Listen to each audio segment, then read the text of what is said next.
9 September শুক্রবার। রাজযোগের সর্বাধিক মঙ্গল। মানুষের শুভ বুদ্ধিতে রাজযোগীর স্বতঃস্ফূর্ত চিন্তার ক্রিয়াশীলতা। আজ সন্ধ্যা প্রায় 6:45 ভোলা শ্রীজীবনকৃষ্ণের কক্ষ মধ্যে স্থানাভাব দেখে প্রবেশদ্বারের কাছেই অতি কষ্টে বসে পড়ল। বসবার অব্যবহিত পরে শ্রীজীবনকৃষ্ণ বললেন, এই ভোলা এসেছে, বলতো রাজযোগ কি? ভোলা, আপনা হতে দেহে সাধন হওয়া। শ্রীজীবনকৃষ্ণ, ও তো বেষ্টির। কোন বাল্যকালে দেহে রাজযোগ ফুটেছে, সে কি বেষ্টিতে আবদ্ধ থাকার জন্য? তা তো নয়। তোরা দেখলি কি? আমাকে জগতের লোক দেখবে, শুধু এইটুকুর মধ্যেও সে আবদ্ধ নয়। রাজযোগের সমম্বনম তখনই জানব যখন আমার মধ্যে কোনো চিন্তা স্বতঃস্ফূর্তভাবে উঠবে, আর সেই চিন্তা আপনা হতেই জগতের মানুষের ব্রেইনে ক্রিয়াশীল হবে। রাজযোগের এই অর্থ তোরা এই প্রথম শুনলি। হ্যাঁ, তাহলে একটা মানুষ আর ক্রিয়াশীল হচ্ছে না। একটা মানুষ ক্রিয়াশীল হওয়া মানে তার দেহের অবস্থা, তাই তো? প্রতিটা মানুষ যদি আপন আপন দেহে ক্রিয়াশীল হয়, আমার দেহটা যদি ক্রিয়াশীল হয়, সেটা কত দূর যেতে পারে? তার তো একটা ক্ষমতা আছে না? তার একটা সীমিত গণ্ডির মধ্যে সে কাজ করবে, একটা টাইম এন্ড স্পেসের মধ্যে সে কাজ করবে, তার বাইরে তো সে যেতে পারবে না। এটা একটা প্রথম কথা। আর দ্বিতীয় কথা, এই যে বলছেন রাজযোগের সামাম্বনম উদ্দেশ্য, এখানে আমি দেখছি ভোলাদা মানে লিখেছেন সর্বাধিক মঙ্গল। না, সামাম্বনম কথাটা ঠিক মানে হচ্ছে চরম চরিতার্থতা। রাজযোগের চরম চরিতার্থতা তখনই যখন তার তো দেহের ক্রিয়া নেই, দেহের ক্রিয়া দিয়ে কিছু হয় না, কারোরই কোনো দেহের ক্রিয়া নেই। আমাদের এটা একটা ভুল ভাবনা। আমরা আগেকার আচার্যদের কথাও যখন আলোচনা করি তখন আমরা বলি, তিনি কি করে গেলেন, তিনি কি বা দিয়ে গেলেন, কি বা হলো, এত প্রেমের কথা, এত অহিংসার কথা বলে গেলেন, এত মানুষকে ভালোবাসার কথা বলে গেলেন, এত বলে গেলেন, এবং ভালোবাসলেন মানুষকে। সত্যি তারা তো 2 হাত ছড়িয়ে ভালোবেসেছেন সবাইকে। এত কিছুর পরেও কি রইল, তাদের দান কি রইল? আসলে তাদের যে দৈহিক ক্রিয়া, সেটা একটা টাইম এন্ড স্পেসের মধ্যে, একটা বৃত্তের মধ্যে কাজ করেছে, কিন্তু করেনি এ কথা কেউ বলতে পারবে না। যখন বুদ্ধ এলেন, তার সময় তার যে প্রচন্ড আকর্ষণীয় ক্ষমতা, সেটা ছড়িয়ে গেছিল। তো তাকে দেখে লোকে বাড়িঘর ছেড়ে বেরিয়ে তার পেছন পেছন হাঁটতে শুরু করত। এমন শান্তি পেত ভেতরে, তার মাথায় এমন একটা শান্ত অবস্থা তৈরি হতো। চাই না এসব কিছু, চাই না। যিশু তাই, চৈতন্য তাই, ঠাকুর তাই। সুতরাং এইগুলো বলা ভুল যে এরা কিছু দিয়ে যাননি। এদের পক্ষে, এদের একটি দেহের পক্ষে যেটা দেওয়ার ছিল দিয়েছেন, কিন্তু এইটাই সামাম্বনম নয়। রাজযোগের সামাম্বনম বা চরম চরিতার্থতা হচ্ছে তা জগৎ জুড়ে হবে। জগৎ জুড়ে হওয়া মানে সে তো অনন্ত, সে তো আর সীমিত গণ্ডিতে হবে না, সে তো একটি দেহে হবে না, সে সমস্ত দেহে হবে। সমস্ত দেহ মানে সমস্ত মানুষের মধ্যে হবে। কোথায়? প্রত্যেকটা মানুষের দেহ তো এরকম সাধন উপযোগী দেহ নিয়ে সবাই জন্মায় না। সাধন কি আমি তো জানি না, আর কেউ জানলে বলতে পারে সে, আমি জানি না। যে সিস্টেম, তন্ত্র যাকে বলে, একটা ক্রিয়া সিস্টেম, একটা সিস্টেম ফলো করে পৌঁছানো, তো এটা তো কেটে গেছে, তো নেই। কারণ এটা জগৎ সর্বজনীন ব্যাপার নয়। এ বলবে আমার এই সিস্টেম, ও বলবে আমার ওই সিস্টেম, তাহলে যেটা সর্বজনীনটা হয় সেটা ধর্মই নয়। এই বেশিক ধর্ম কাটা পড়ে গেল। তো তাহলে সব মানুষের মধ্যে কি করে হবে? মাথায় হবে, ব্রেন ইভলভ করবে। ব্রেন এমন জায়গায় ইভলভ করবে যে আজকে যারা আগেকার আচার্যরা এসে আমাদেরকে জানিয়েছেন ভেদাভেদ করো না, এই করো না, সেই করো না, অমুক দোষক, তারা বুঝতে পারেননি যে মানুষ ওটা ওভাবে নেবে না। একমাত্র ইভলিউশনই পারে আমাদের মাথা থেকে এই ভেদ জ্ঞানটাকে সরিয়ে দিতে, মুছে দিতে। যখন প্রত্যেকটা মানুষের ব্রেনে উঠবে যে হ্যাঁ, দেহ তো আলাদা আলাদা হবে,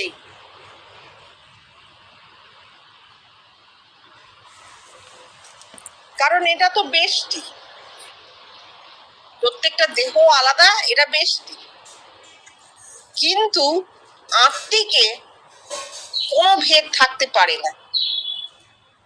দেহ আলাদা, কেননা বস্তুতে রিফ্লেকশনটা হচ্ছে আলাদা, আসলে এক।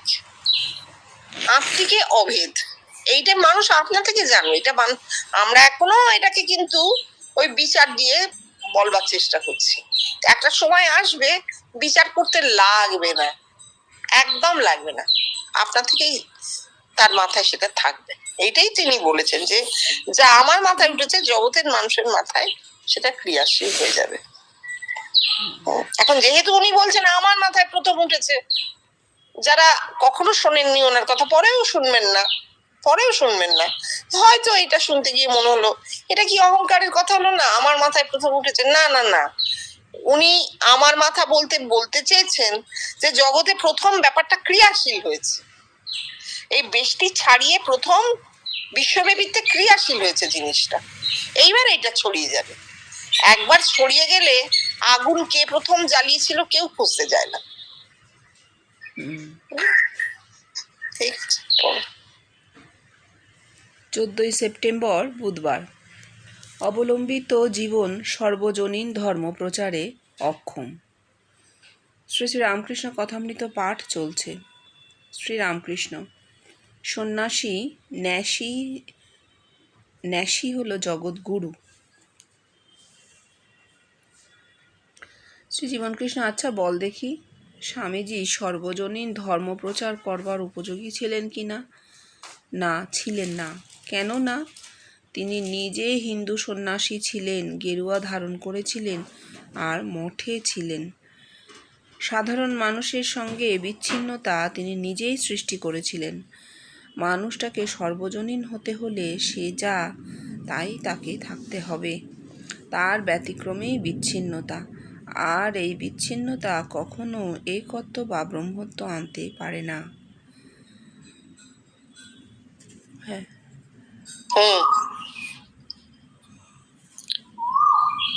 সম্যক রূপে যার ন্যাস হয়েছে তিনি সন্ন্যাসী। ন্যাসী মানে ত্যাগ, ন্যাস মানে ত্যাগ।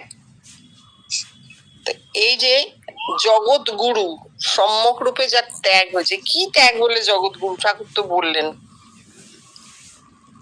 দেহ জ্ঞান ত্যাগ হয়ে যাবে, সম্পূর্ণ দেহ থেকে আত্মা সম্পূর্ণ রূপে ত্যাগ হবে। দেহ আত্মাকে ছেড়ে দেবে, জাস্ট ছেড়ে দেবে। এটা একটা খুব অদ্ভুত ব্যাপার। এটা কি করে হয়, কি করে হতে পারে? দেহ থেকে আত্মা ছেড়ে গেলে দেহটা মরে যাবে। যতক্ষণ দেহ বস্তু ততক্ষণ দেহ থেকে যদি আত্মা পৃথক হয় দেহ মরে যাবে 100 বার। প্রাণী তো আত্মা, প্রাণী তো রূপ ধারণ করে। এইবারে কখন দেহ থেকে আত্মা ছেড়ে গেলে দেহ মরবে না? যখন দেহটা চৈতন্যময় হয়ে যাবে, অল কনসাস বডি, শুধু পঞ্চভূতের শরীর, শুধু ম্যাটার, যেটার মধ্যে আছে, ডরমেন্ট হয়ে আছে কনসাসনেস, সেই দেহ থেকে যদি আত্মা ছেড়ে যায়, সবার ছেড়ে যায় মানে মরে যাওয়ার সময়, তখন দেহটা ওই ম্যাটারটা পড়ে থাকবে খালি। কিন্তু যদি ম্যাটার কনসাসনেস এ পরিবর্তিত হয়ে থাকে, অল কনসাস বডি, সেখানে সেই দেহে আত্মা কখনো বদ্ধ নেই, তাই তো? আত্মা কখনো বদ্ধ নেই। কি করে? একটা খুব মানে বৈজ্ঞানিক পন্থা দিয়ে যদি তুমি উদাহরণ দিতে চাও, এটা বলা যায় যে লোহার একটা বল তুমি হাতে নিলে, এই লোহার বলটা থেকে কেউ যদি বলে যে তুমি এটাকে এই লোহার বলটা থেকে চার্জ বার করো, ইলেকট্রিক্যাল চার্জ গুলোকে বার করো। আত্মা বলি, প্রাণ বলি, সবটাই তো ইলেকট্রিক্যাল চার্জ আমাদের দেহে। কুণ্ডলিনী তো ইলেকট্রিক্যাল চার্জ। যদি কেউ বলে যে এই লোহার বলটা থেকে তুমি ইলেকট্রিক্যাল চার্জটাকে বার করো, তুমি নানা পদ্ধতির আশ্রয় নিতে পারো।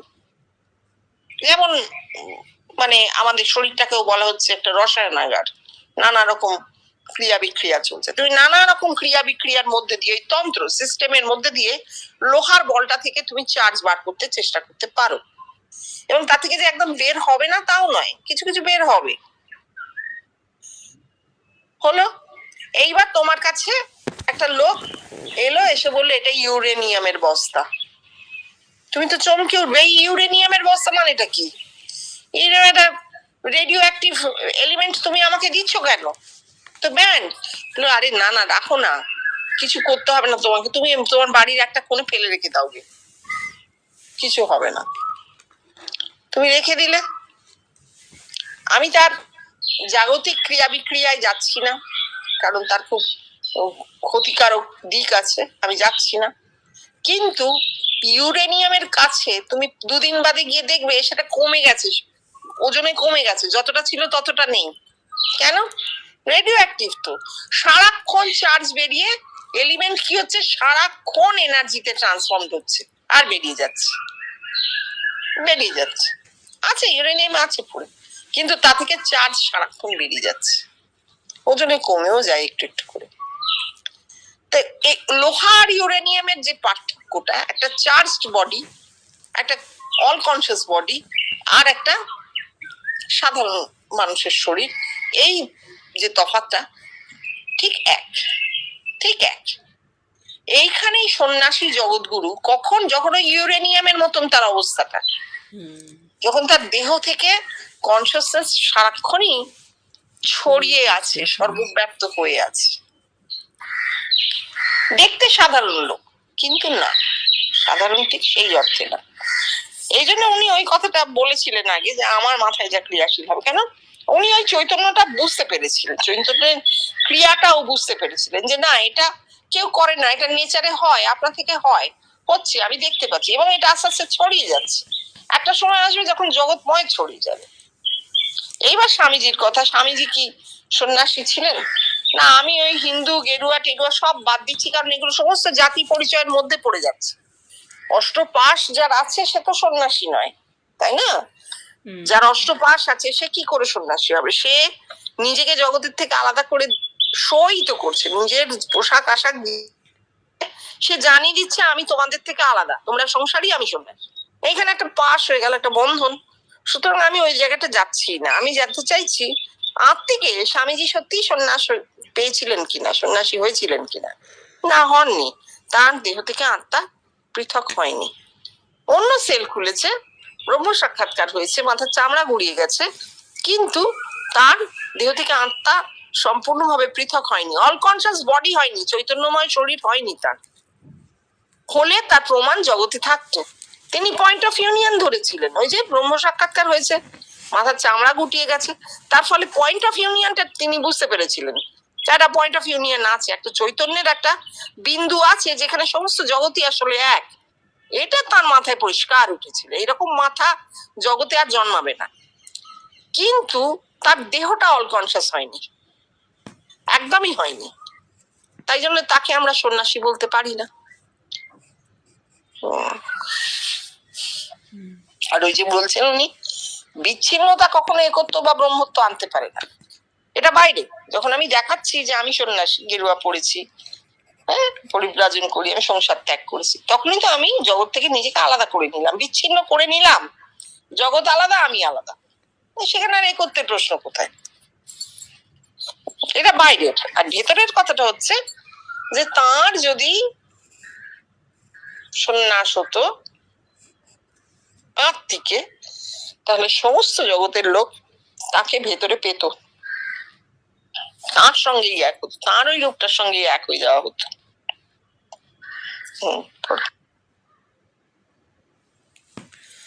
কথামৃত সামান্য পাঠ হয়েছে। শ্রীজীবন কৃষ্ণ আবার বললেন, দেখ, জন ক্রিস্টোফার একজন জার্মান সঙ্গীতজ্ঞ ছিলেন, ইউরোপের একজন শ্রেষ্ঠ গায়ক, কিন্তু জার্মানিতে তাকে কেউ রেকগনাইজ করলো না। তিনি প্যারিসে এলেন। এখানে আসার কিছুদিনের মধ্যেই তিনি বেশ সুনাম অর্জন করলেন। গায়ক হিসাবে সকলেই তাকে বেশ উচ্চ আসন দিল। তখন একজন লিখল, জন ক্রিস্টোফার মিউজিকে ইউনিভার্সালিটি এনেছেন। তোদের কাছে এখন প্রশ্ন, কেন গানে ইউনিভার্সালিটি আনলো বলতে পারিস? ওরে, সুর যে কুণ্ডলিনীর আর এক রূপ, সকল মানুষেই তো সেই এক কুণ্ডলিনী, তাই সুর সকলেরই প্রিয়। সুরে কুণ্ডলিনী জাগে বলে সুর সকলের এত প্রিয়। দেখ না, হিংস্র জীব বিষধর সাপও তার ফণাটি বিস্তার করে স্থির হয়ে গানের সুর শোনে আর মৃদু মৃদু মৃদু মৃদু দোলে। ওটা ওনার কথাটা উনি যেভাবে বলেছেন থাক, আমরা দেখি কি হচ্ছে ব্যাপারটা। আসলে বলছেন সুরে কুণ্ডলিনী জাগে, মানে লাইফ পাওয়ার, সেই চার্জ, ইলেকট্রিক্যাল চার্জ, শরীরের মধ্যে যে ইলেকট্রিক্যাল চার্জ আছে সেই চার্জটা এক জায়গায় সংকলিত হয়ে আসছে টেইল এন্ডে, সেখান থেকে ধীরে ধীরে মাথার দিকে যায়। এটাই ছিল বেষ্টির সাধনা বা বেষ্টির ধর্ম। যাই হোক, কিন্তু কথা হচ্ছে ধ্বনি, নাদ, এটা তো সমস্ত জগতে আছে। এই যে নাদ বা ধ্বনি আমরা মাত্র 30 থেকে 30,000 ফ্রিকোয়েন্সির মধ্যে শুনতে পাই, তার আগে পরে পাই না। তাহলে কি নাদ নেই? আছে।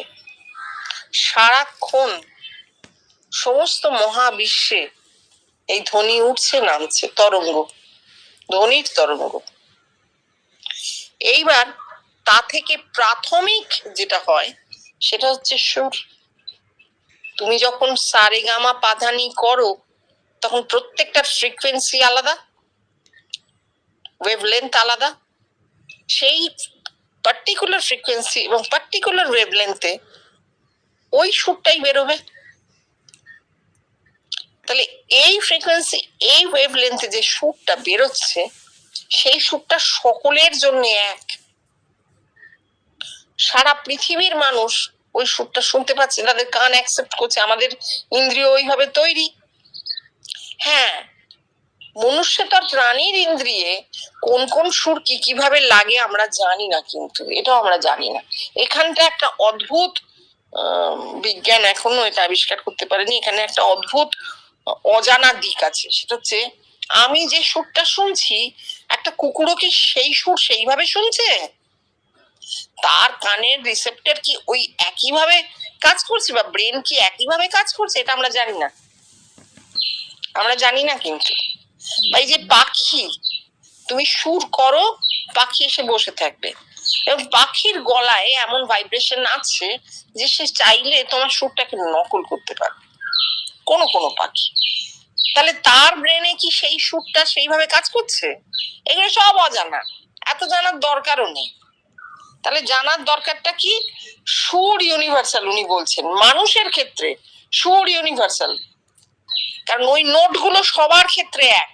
ওই সারেগামা পাধানি বা তার ভেতরে যে কোমল কড়ি যা যা আছে, বা প্রত্যেকটা স্কেল সবার ক্ষেত্রে এক। সারা পৃথিবীর মানুষ ওই সুরগুলো জানে, ওই নোট গুলো জানে, সুরটা নয়, নোট গুলো জানে।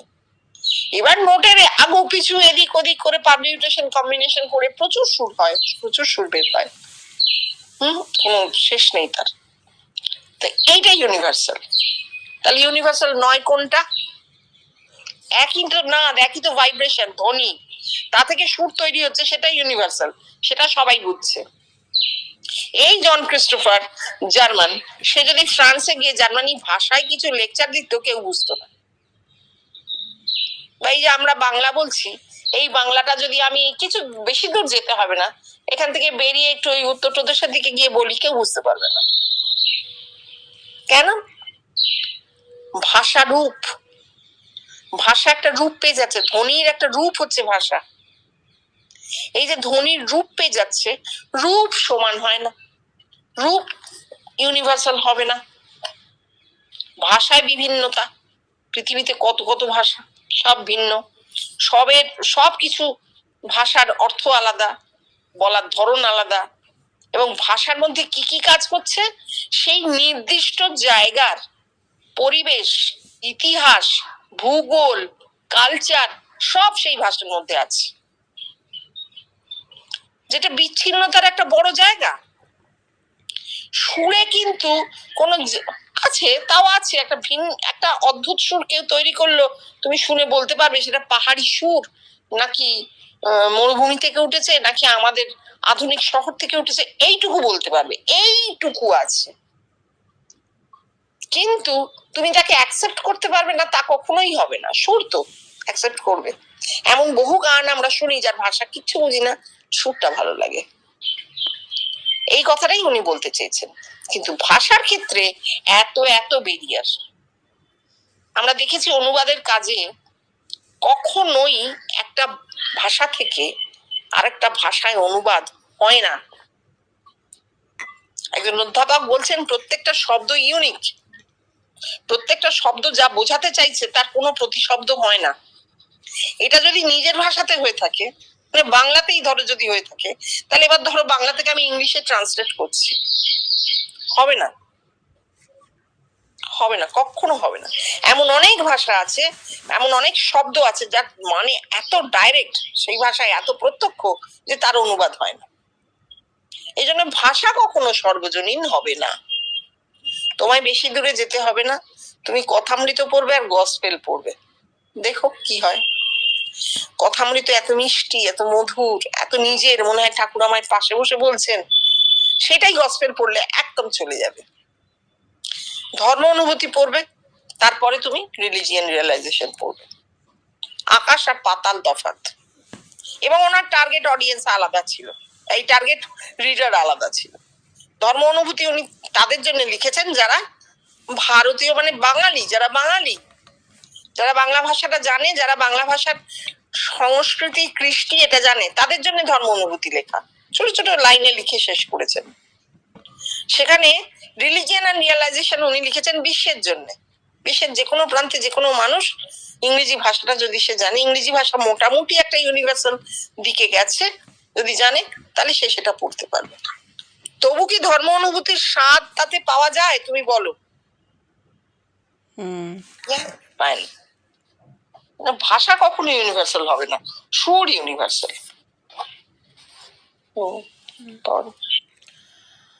15ই সেপ্টেম্বর বৃহস্পতিবার।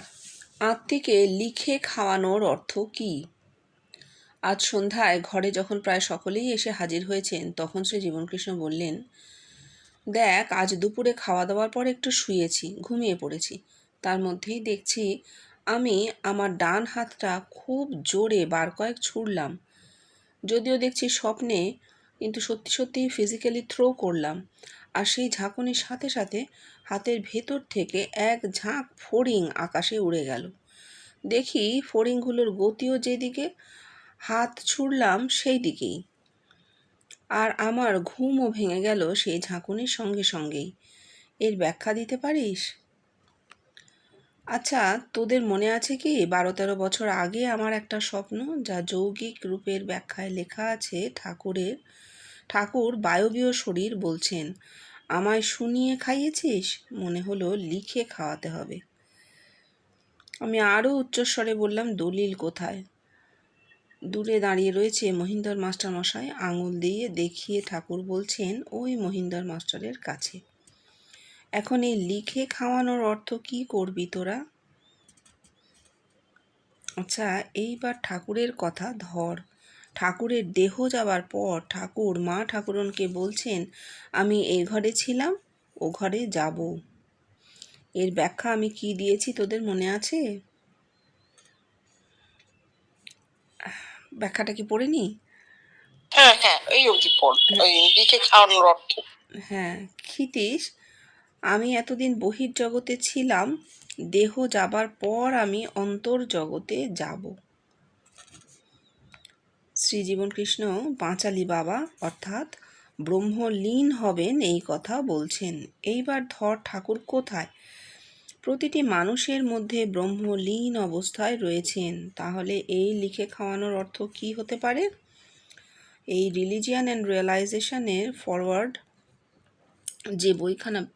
যে বইখানা বেরোচ্ছে, এটা জগতের লোক পড়বে আর আমাকে তারা তাদের দেহের ভেতর দেখবে। আচ্ছা, ওনার স্বপ্নের অর্থ উনি পরেই বলছেন, সেই জায়গাটা ওই জন্য বলছি না, যে এক ঝাঁক ফড়িং যেটা এইখান থেকে দেখো, উনি বলছেন যে 12-13 বছর আগে স্বপ্ন দেখেছিলেন, যেটা যৌগিক রূপে মানে ধর্ম অনুভূতিতে আছে, যে ঠাকুর বলছেন আমায় শুনিয়ে খাইয়েছিস, লিখে খাওয়াতে হবে। এই স্বপ্নটা কিন্তু উনি একা দেখেননি, আরেকজন দেখেছিলেন। দেখবে ধর্ম অনুভূতি যদি তোমার হাতের কাছে থাকে তুমি দেখবে ওনার দেখা আছে, একদম প্রথম দিকেই আছে, 12-13 পাতা মধ্যেই আছে, ওনার দেখা আছে, আবার আরেকজনেরও দেখা আছে। উনি তো 2-3 জন না দেখলে নিতেন না, ভার্বেটিম এক স্বপ্ন আরেকজন দেখেছিলেন, একদম সেম। ওই যে শ্রী বেদির ওপর বসে আছেন, দরজার কাছে অনেকটা জ্যোতির মধ্যে ঠাকুর দাঁড়িয়ে, তিনিও দেখেছিলেন। এই শ্রী মানে জীবন কৃষ্ণ, সেটা বলা হচ্ছে না। যাই হোক, এটা উনি দেখেছিলেন 60 সালের 14ই সেপ্টেম্বর না 15ই সেপ্টেম্বর উনি বলছেন, 12-13 বছর আগে, মানে 47-48 সালে উনি দেখেছিলেন স্বপ্নটা। তখন ওনার বয়স কত? 47-48 সাল, আর তার সঙ্গে 7 যোগ দাও, তাহলে কত হচ্ছে? 54-55। 12-13 যোগ করতে করতে এসো, 54-55কে 12-13 দিয়ে ভাগ করলে কত হচ্ছে? 4-13 52। প্রায় 4টে স্তর উনি পেরিয়ে গেছেন। সচ্চিদানন্দ গুরু, আত্মা সাক্ষাৎকারে বেশির সাধন শেষ, ভগবানত্ব 37 বছর 8 মাস ভগবানত্বের পূর্ণ প্রকাশ, তারপর ব্রহ্মত্ব। আমি অবতারের দিকে গেলাম না, কারণ ওটা একটা মানে কি বলবো, একটা বিচ্ছিন্ন অবস্থার প্রকাশ হয়েছিল, তিনি দেখেছিলেন এই মাত্র। বেষ্টিতে যে অবতার হতেন লোকে, সেটা জানা গিয়েছিল, সুতরাং ওদিকটা গেলাম না। তাহলে ভগবানত্ব, ব্রহ্মত্ব, সচ্চিদানন্দ গুরু লাভ, বেষ্টির আত্মার সাক্ষাৎকার, তারপর ভগবানত্ব। ভগবানত্ব মানে বিশ্বরূপ, জগৎকে নিজের ভেতরে পাওয়া, ওয়ান ইজ অল, এটা হলো। তারপর অল ইজ ওয়ান, ব্রহ্মত্ব, এই জগৎও আমি এক হয়ে যাওয়া। এইটা হলো কত বছর বয়সে? ওই 52-53 বছর বয়সে। তাহলে উনি কিন্তু আগে এই আদেশ বলো, স্বপ্ন বলো, একে আদেশ বলা হচ্ছে, কিন্তু আমি আদেশ বলতে রাজি নই, কারণ উনি তো স্বপ্ন দেখেছিলেন। উনি স্বপ্ন দেখেছিলেন ঠাকুরের বায়বীয় শরীর। কেন বায়বীয়? কারণ ঠাকুর তখন আর সচ্চিদানন্দ গুরু নেই, ঠাকুর তখন আর গুরু নন, ঠাকুর তখন জীবন কৃষ্ণেরই স্বরূপ। বায়বীয় শরীর নিয়ে বেরিয়ে বলছেন, প্রশ্ন করছেন, আমাকে কি শুনিয়ে খাইয়েছিস? শুনিয়ে খাওয়ানো মানে যে লিখে খাওয়ানো, এ কথা কে কবে শুনেছে? কেউ কি শুনেছে? তাহলে এটা উনি নিজেই নিজেকে প্রশ্ন করছেন, মানে ওনারই অন্তরাত্মার প্রশ্ন, এবং উনি সেই উত্তরটা দিচ্ছেন। একদম নিজের মধ্যে এই ক্রিয়াটা হচ্ছে, মাথায় এই অ্যাকশনটা চলছে। কখন? যখন তিনি ব্রহ্মত্বে প্রতিষ্ঠিত প্রায়। আগে বলেননি, কিন্তু আগে এমন স্বপ্ন উনি দেখেননি। আমরা সাধারণত কি করি, ওই কানাকড়ির বেশাতি করি। গোটা 10 স্বপ্ন হলো, বা আমি ধরে নিলাম 100টাই স্বপ্ন হলো, একদম বেরিয়ে পড়লাম দেশোদ্ধারে, চারিদিকে ঘুরে ঘুরে মাইক হাতে নিয়ে বলতে শুরু করলাম। বেশিরভাগ ধর্মীয় মানুষ এইসবই করেন। তো আমি তাদের ছোট করছি না, আমি বলছি যে কানাকড়ির বেশাতি, মানে আমি নিজে কি হলাম, কি পেলাম, আদৌ কিছু পেলাম কিনা জানি না, জানবার দরকারও নেই আমার। একটা অ্যাকশন আপনার থেকে চলে আসে, শরীরে একটা অদ্ভুত অস্থিরতা চলে আসে, বলতেই হবে লোককে, আরে আমি এটা পেয়েছি, আমি বলবো না। এর মানে হচ্ছে ওই ঠাকুরের ওই কথা, যে ছোট আধার হলে কি হয়, উপচে পড়ে, থাকতে চায় না শরীরে। বেশিরভাগ মানুষেরই কিন্তু এই অবস্থাটা, যা পেয়েছি এক্ষুনি বলতে হবে, এক্ষুনি লোককে জানাতে হবে, দেখো গো এই হয়েছে, ওই হয়েছে, সেটা দেখ। খুব সুপ্ত ভাবে নিজের মধ্যে অহং কাজ করতে থাকে। আর আমরা জীবন কৃষ্ণের দিকে তাকালে কি দেখবো? বলছেন, আমি এমন হিজেল দিকে ছিলুম, একটি কথা মুখ দিয়ে বেরোতো না। কেন বেরোতো না? প্রথম থেকে একটা মানুষের ধারণা যে আমার যা যা হচ্ছে জগতের সবার তাই হয়, এবার বলবার কি আছে, এটা তার ধারণা ছিল। আমি একা স্বপ্ন দেখছি নাকি, আমার একার আত্মার সাক্ষাৎকার সবার, এবার বলবার কি আছে। এটা কি সবার হয়? এই ধারণাটা কি সবার হয়? প্রত্যেকে মনে করে আমিই দেখলাম, আর তো কেউ দেখেনি, বলে আসি। কিন্তু উনি জানতেন যে না না, এটা সবার হয়, তো বলবার কি আছে? খাচ্ছি দাচ্ছি ঘুমোচ্ছি স্বপ্ন দেখছি, এরকম স্বপ্নে সবাই দেখে, বলার কিছু নেই। এটা প্রথম মুখটা খুললেন কখন? ওই 37 বছর বয়সে গিয়ে, যখন জগৎকে ভেতরে পেলেন। ওই জগৎ থেকে লোক আসতে শুরু করলো, আপনাকে স্বপ্নে দেখেছি এই বলছেন ওই বলছেন। আচ্ছা ঠিক আছে, আমি তো কিছু জানি না, আমি তো খালি কথামৃত পড়ি, তাহলে বসো কথামৃত শুনি আমরা। এই করতে করতে আরো 12 বছর কাটলো। তারপর উনি এই আদেশ বলো যা বলো, একে আমি আদেশ বলছি না, তারপরে তার মাথায় এটা রিভিলড হলো যে ঠাকুরের কথাগুলোর যৌগিক অর্থ লিখে দেওয়া দরকার, লিখে রাখা দরকার। কেন? বইটা যদি 1000 বছর থাকে, থাকবে না, 200 বছর থাকে, থাকবে না, কোনো দরকার নেই। ওই শব্দ, ওই ভাইব্রেশন কাজ করে যাবে, ছড়িয়ে যাবে, ছড়াতে থাকবে।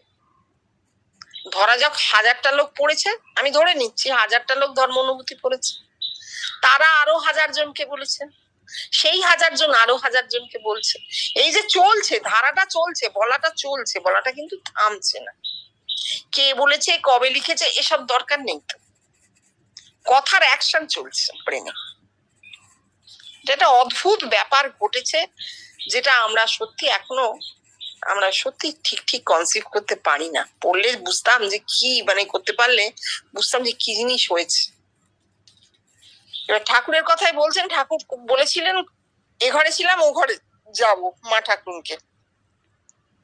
ক্ষিতীশদা কিন্তু কথার অর্থটা দিয়েছেন যা, উনি তা দেননি। ক্ষিতীশদা বললেন বহির্জগতে ছিলাম, অন্তর্জগতে যাব, অর্থাৎ আমি অন্তর্যামী হয়ে গেলাম। এতদিন তুই আমায় দেহের বাইরে দেখতি, সেটা সব দেখা লোক তো ভেতরে ঠাকুরকে অজস্রবার স্বপ্নে দেখছে। এতদিন তোরা আমাকে বাইরে দেখেছিস, এবার ভেতরে দেখবি। ক্ষিতীশদা এইটা বললেন। কিন্তু জীবন কৃষ্ণ কি বললেন? বললেন বাঁচালি বাবা, ব্রহ্মলীন হবেন এই কথা বলছেন। একমাত্র মানুষ মারা যাবার পর যদি কেউ ব্রহ্মলীন হয়ে যায়, তবেই তাকে স্বপ্নে দেখা যায়। কত কত মানুষ আমাদের চারপাশে মারা গেছে, তাদের মধ্যে আমরা কজনকে স্বপ্নে দেখি? আর দেখলেও আত্মিক স্বপ্নে দেখি কিনা? একটা জৈব স্বপ্ন তো আছে, সেই জৈব স্বপ্নটাকে বাদ দিয়ে আত্মিক স্বপ্নে আমরা কাকে দেখি? যাদেরকে দেখি জানতে হবে তারা প্রত্যেকেই ব্রহ্মলীন অবস্থায় আছেন। তা তারা আছেন মানে তাদের মানে এই জগতে তারা যেভাবে ছিলেন সেইভাবে নয়, সেইভাবে নয়। অর্থাৎ যে চৈতন্য থেকে দেহটা সৃষ্টি হয়েছিল, সেই চৈতন্য মাঝে মাঝে তোমার আমার মাথার মধ্যে রূপ ধারণ করতে পারে, কারণ একই চৈতন্য সবার মধ্যে। সে রূপ ধারণ করে ফুটে উঠে জানিয়ে দিতে পারে যে এই শরীরটা নিয়ে যিনি ছিলেন তিনি একজন আত্মিকে, একজন চেতনা সম্পন্ন মানুষ। ঠিক আছে, এবার বলো রিলিজিয়ান রিয়েলাইজেশনের ফরওয়ার্ড। এই রিলিজিয়ান অ্যান্ড রিয়েলাইজেশনের ফরওয়ার্ড যে বইখানা বেরোচ্ছে, এটা জগতের লোক পড়বে আর আমাকে তারা তাদের দেহের ভেতর দেখবে। তবেই কি ঠাকুরের এই লিখে খাওয়ানোর অর্থ পাওয়া যাবে না? তা না হলে তোরা বল, এই লিখে খাওয়ানোর কি অর্থ? যোগ ছাড়া কোনো অর্থ তো আমার মাথায় ঠাঁই পায় না বাবা। কি বলবি বল? সকলেই নীরব অপেক্ষা করছেন, আর এক দৃষ্টে এই মহাযোগীকে দর্শন করেছেন। এরপর কি বলেন? ক্ষণকাল পর দেখো, ওনার ভেতরে এটা মনে এসেছিল, ওনার মাথায় এটা উঠেছিল যে রিলিজিয়ান রিয়েলাইজেশনটা যেহেতু একটা ইউনিভার্সাল, মোটামুটি ইউনিভার্সাল ল্যাঙ্গুয়েজ, ইংরেজিটা প্রায় অনেক জায়গাতেই খুব প্রচলিত, সেইটা পড়ে মানুষ আমাকে দেখবে না, আমার এই রূপটাকে দেখবে। উনি তো জানতেন যে রূপটা এরকম হয়ে গেছে, চারিদিকে ছড়িয়ে গেছে, আরো ছড়িয়ে যাবে, জগৎময় ছড়িয়ে যাবে। কিন্তু পরে তিনি এই জায়গাটা থেকে সরে এসেছিলেন, বলেছিলেন এটা একটা অ্যাবসার্ড ডেটা, সবাই আমাকে দেখবে, এটা আমাকে কেন দেখবে, এটা অ্যাবসার্ড ডেটা, হয় না। অর্থাৎ রূপ আর থাকবে না, সেখানে শুধু ভাইব্রেশন কাজ করবে, কথাগুলো কাজ করবে, ভাইব্রেশন। এটা পরে তারপর পড়ো। সকলেই নীরব অপেক্ষা করছেন আর এক দৃষ্টে এই মহাযোগীকে দর্শন করছেন। এরপর কি বলেন? ক্ষণকাল পরে নিজেই আবার বলতে লাগলেন, শ্রীজীবন কৃষ্ণ, এই ঝাঁকে ঝাঁকে ফড়িং জগদাত্মার প্রতীক, মুক্ত করে দিলাম। আমি না মুক্ত করলে তো মুক্ত হবে না, এও তো বিবিদিশার কথা হয়ে গেল। আমি না মুক্ত হলে কেউই মুক্ত হবে না। জীবন মুক্ত সেও সংস্কারের কথা, ও নয়। জগতের মনুষ্য দেহে আমি মুক্ত হয়ে আত্মিক জগতে মানুষ আমাতে পরিবর্তিত হচ্ছে, আর সেই মুক্তির প্রমাণ জগৎবাসী দিচ্ছে। তাহলে সেই কথাই এলো, আমার ভেতর থেকে আমার জ্ঞাতসারে কিংবা অজ্ঞাতসারে যে চিন্তা উঠবে মানুষের মনে তার প্রতিক্রিয়া পরিলক্ষিত হবে। ওভার অ্যান্ড অ্যাবাভ এই বই পড়েও মানুষ আমাকে দেখবে, আর এই দেখা পুরুষানুক্রমে চলতেই থাকবে। বুঝলি? পুরুষানুক্রম মানে কিন্তু প্রজন্ম ধরে। এইবার কথা হচ্ছে জগদাত্মার প্রতীক। বললাম না, স্বপ্নের মানে উনি বলবেন। ওই যে ঝাঁকে ঝাঁকে ফড়িং, হাত ছুঁড়লেন, বেরিয়ে গেল, দেখেছিলেন। আমি না মুক্ত করলে তো মুক্ত হবে না, এটা বিবিদিশার কথা। আমি আসল কথাটা কি, আমি না মুক্ত হলে কেউ মুক্ত হবে না। এটা কি খালি ওনার কথা? না, প্রত্যেকটা মানুষ সেই মুক্ত অবস্থাটা নিয়ে জন্মাবে। এরপর ওই ফড়িং, প্রত্যেকটা মানুষ এরপর দেহবোধের সঙ্গে তার আত্মিক চেতনাটিকে আলাদা করে পাবে। এখনো হয়নি, হবে, সেইটা দেখানো হলো। এবার উনি কেন দেখলেন? কারণ আমরা একটা লোককেই পাচ্ছি যিনি সময়ের অনেক আগে জন্মে এই জিনিসটা হয়ে গেছে, তার হয়ে গেছে। তার না হলে সত্যি আমাদের কারো কিছু হতো না, বা জগতেরও পরিবর্তন হচ্ছে, যেটা আমরা কেউ কোনোদিনও সমস্ত জগতের পরিবর্তনকে ধারণা করতে পারবে না। এটা একটা অনন্ত পরিবর্তন, কেউ ধারণা করতে পারবে না। কিন্তু এইটা আমরা বুঝতে পারি যে কি বিবর্তন তো হচ্ছে এবং এগিয়ে চলেছে, সেটা ঘটছে, সেটা আমরা জানি। এই মানুষটা কিন্তু আরো অনেকটা এগিয়ে অনেক কিছু জানতে পেরেছিলেন, ধারণা করতে পেরেছিলেন, সেই জন্য এই কথাটা এইভাবে আসছে। কিন্তু না বাবা, ওটা ওনার অহংকারের কথা নয়, একেবারেই নয়। সবার আমি মুক্ত হবে, সবার আমি মুক্ত হবে। এই বলছেন আমি না মুক্ত হলে এই আমিটাকে কোটের মধ্যে রাখো। আমি মানে আমার অহংকার। প্রত্যেকটা মানুষের আমি মুক্ত হবে, তবেই সে মুক্ত। আমি না মুক্ত হলে কেউই মুক্ত হবে না। এই কথাটার মানে এই নয় যে জীবন কৃষ্ণ মুক্ত না হলে কেউ মুক্ত হবে না। না, এই কথাটার মানে হচ্ছে দেহ থেকে আমিটা যদি মুক্ত না হয় তাহলে কেউই মুক্ত হতে পারবে না। এরপর যখন মানুষ জন্মাবে তখন আমি এই দেহ বলে সে জানবে না, শুধু সে জানবে হ্যাঁ দেহ তো আছে, এই দেহ তো বটেই, কিন্তু এর অতিরিক্ত কিছু, আমি এর অতিরিক্ত, আমিটা এইটুকু নয়, এইটা সে জানবে। একেই বলা হয় মুক্ত। এই ফড়িং উড়ে যাচ্ছে, আত্মা ঝাঁক ঝাঁক ফড়িং মানে জগদাত্মার প্রতীক বলছেন। ঝাঁক ঝাঁক মানুষ, তারা ওই মুক্ত হয়েই জন্মাবে। ঠিক আছে।